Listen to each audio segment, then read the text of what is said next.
নমস্কার বন্ধুরা, সবাই কেমন আছো? আমি তো খুব ভালো আছি। চলে এলাম আবার একটা নতুন ভিডিও নিয়ে। কচু আলু মাছের সিম্পলভাবে রান্না। আমার রান্না মানেই যে খুবই সিম্পল। আগের ভিডিও যদি যারা দেখে থাকে তারা ঠিক বুঝতে পেরে যাবে। তো দেখো, আমি প্রথমে একটু তেল নিয়ে মাছগুলোকে ভালো করে ভেজে নিলাম। অবশ্যই মাছগুলো ভালো করে ভাজবে, কম আঁচে ভাজলে ভেতর থেকেও ভালো করে ভাজা হয়ে যায়। তারপর ওই তেলের মধ্যে একটু রসুন কুচি আর একটু পাঁচফোড়ন দিয়ে দিলাম। দিয়ে ওই জিনিসটা ফুটছে, তার মধ্যে আবার একটু আগে থেকে কেটে রাখা যে আলু আর কচু আছে ওইগুলো কড়ার মধ্যে। তারপর ভালো করে জিনিসটা নাড়াচাড়া করতে থাকবো। তার আগে বলে রাখি, অবশ্যই গ্যাসটা মিডিয়াম টু লো ফ্লেভারে রাখার চেষ্টা করবে, না হলে পুড়ে যাওয়ার চান্স থাকে।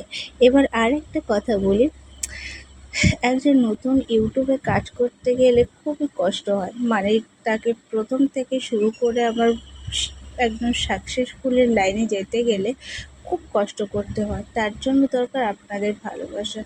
প্লিজ ভালোবেসে আমার চ্যানেলটা সাবস্ক্রাইব করে দিও, আমাকে এগোতে সাহায্য করে দিও। কারণ তোমাদের ভালোবাসা ছাড়া আমার পক্ষে এগোনো একদম সম্ভব নয়।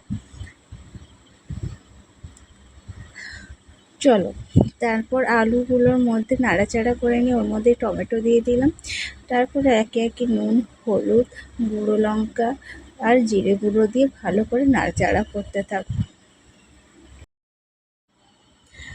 জানি এই প্ল্যাটফর্মে প্রচুর লোক আছে যারা কাজ করছে, অনেকে অনেক বছর ধরে ধরে কাজ করছে।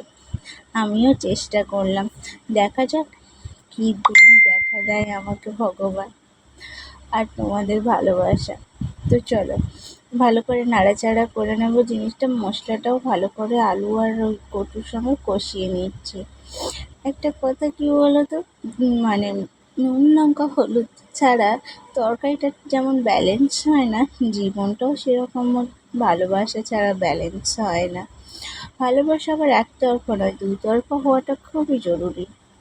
একজন যদি এক পা এগোয়, অন্যজনকে অবশ্যই এক পা এগোনোটা দরকার, না হলে জীবনে ব্যালেন্সটা হারিয়ে যায়। তো দেখো, রান্না করতে করতে বাড়তি কথা বলে ফেললাম। এরপর মশলাটা কষিয়ে নিয়ে ওর মধ্যে জল ঢেলে দিয়ে ঢাকা দিয়ে দিলাম। দিয়ে গ্যাসটা একটু কমিয়ে নিয়ে এবার হচ্ছে একটুখানি জিরে বেটে নেব, সঙ্গে আমি একটু পেঁয়াজও বেটে নিয়েছি। তারপরে ঢাকাটা খুলে তার মধ্যে মাছগুলো ছেড়ে দিলাম এবং আগে যে বেটেছিলাম জিরে আর পেঁয়াজ ওটাও দিয়ে দিলাম। দিয়ে নাড়াচাড়া করব ভালো করে, দিয়ে আরেকবার ঢাকা দিয়ে দেবো। ভালো করে ফুটে গেলে এই দেখো এরকম গাটা মাখা মাখা হয়ে গেছে। এই মাখা মাখা হয়ে গেলে তো রেডি আজকের আমাদের খুবই সিম্পলভাবে করা কচু আলু মাছের ঝোল।